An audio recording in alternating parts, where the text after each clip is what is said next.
Good evening, my TikTok family. So, I am coming over here today because it is imperative that I address this topic, okay? And what we're going to talk about today is not responding. So, if you need a title, it's called Not Responding. What I see is a lot of individuals who feel the need to make a public spectacle out of themselves because someone chose to get a wrong idea or a wrong impression of them. So to fix the impression, we want to go on public platforms and things like that and say, I don't know what's wrong with you guys, or let me clear the air. There's nothing to clear. I'm going to say that again. There's absolutely nothing to clear. As long as you're standing in your truth and you're standing in integrity, there's nothing to clear. Hear me when I say that as long as you are on this earth, you're always going to have somebody that's going to have your name in your mouth.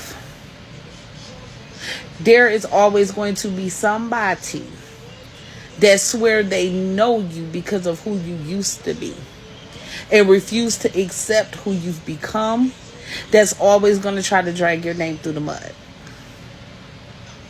There is always going to be those situations because in a lot of ways, a lot of people don't have nothing else better to do.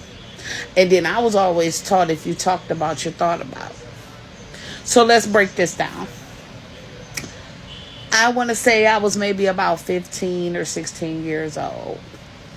And I remember my adoptive mother had corrected me about something, chastised me about something, whatever the case may be. And if you knew me back in the day, you knew I was really, really sensitive. Like, I cried about everything. It didn't take much. You could hurt my feelings at the drop of a hat because at that point in time in my life, all I knew was I wanted to be accepted. Let's really talk about that kind of trauma. All I knew was I just wanted to be accepted. I just knew I wanted to be loved. And I didn't want anyone angry with me. I didn't want anyone upset with me. So whatever it was, I did. My adoptive mother corrected the behavior. And I was mad. Oh, I was big mad. And I'm huffing and puffing and crying and going through these changes. And I remember her best friend walking up to me. And the way she approached me, you would have thought it would have been, oh, well, I'm going to hug you, Carmen. It's going to be okay. I know my best friend can be whoop-de-whoop-de-whoop-de-whoop-de-whoop. Nope. That woman literally stepped up to me, and she is taller than me to this day. And I looked up to her, and she looked down at me, and she said, stop wearing your heart on your sleeve. Wipe your face. Suck it up. She said, because every time somebody says something to you that you don't like, if you run around here crying about it or displaying emotions about it, you're teaching people how to get to you. You're showing people that you can't handle nothing being said to you. That woman literally said, suck it up and wipe your face. Stop wearing your heart on your sleeve. Well, little did she know that hurt my feelings even more in the moment. And I'm up here as this kid trying to, suck it up and, going through all these changes. But I began to allow what she said to sink in.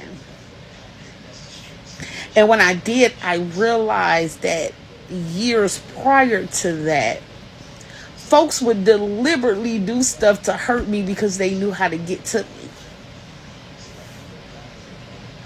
Family, friends, and indifferent.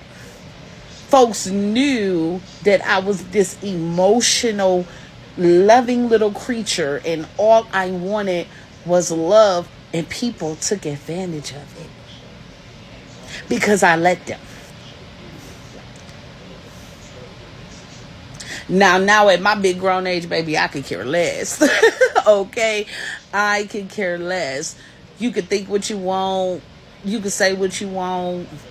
I don't care. Because I know who I am. And the problem with that is people think because they have a connection with you that they know you.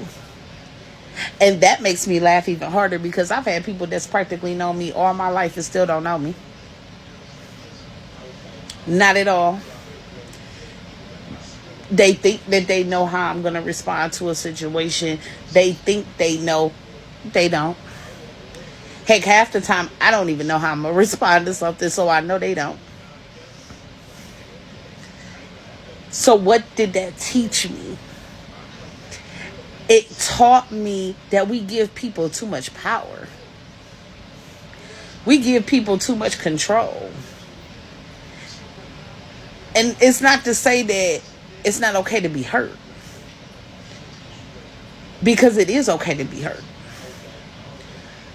But can we normalize being able to have a conversation about it? So I should be able to go to a whole nother adult and say, listen, I did not like this. That didn't work for me. I don't appreciate this. And if that person is truly a person of integrity or accountability, they're going to say, I handled that wrong, or I apologize for that. Or I've had my adopted mother come to me as an adult and say, I can apologize for some things I did with you growing up, and if there were certain things I could have changed, I would have, and then there are absolutely some things I would never have done differently.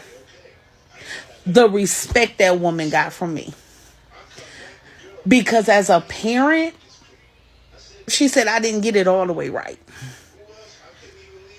There are some things that I could have done different. There are some things that you absolutely deserve to be in trouble for. And then there are some things I could have just handled differently. But when we get to a certain point in life, that kind of accountability we don't want to take. We don't want to accept. We want to sit up here and make it seem like we got it all the way perfect. I heard a conversation a couple of weeks ago, and this conversation about blew my mind. I mean, it wasn't shocking to me, but it blew my mind at the response. This was a child going to a parent saying, hey, I need to know what you know in regards to this or that. That parent went on a 30-minute tangent about I did this. I.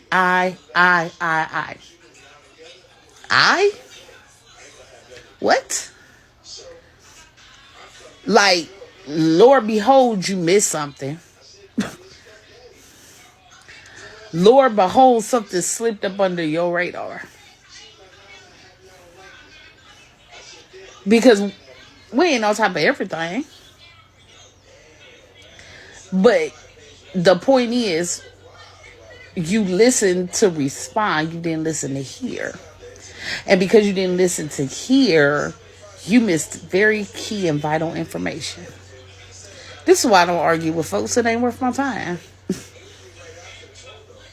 I live my life in peace and tranquility. If I have a problem, I'm going to address it.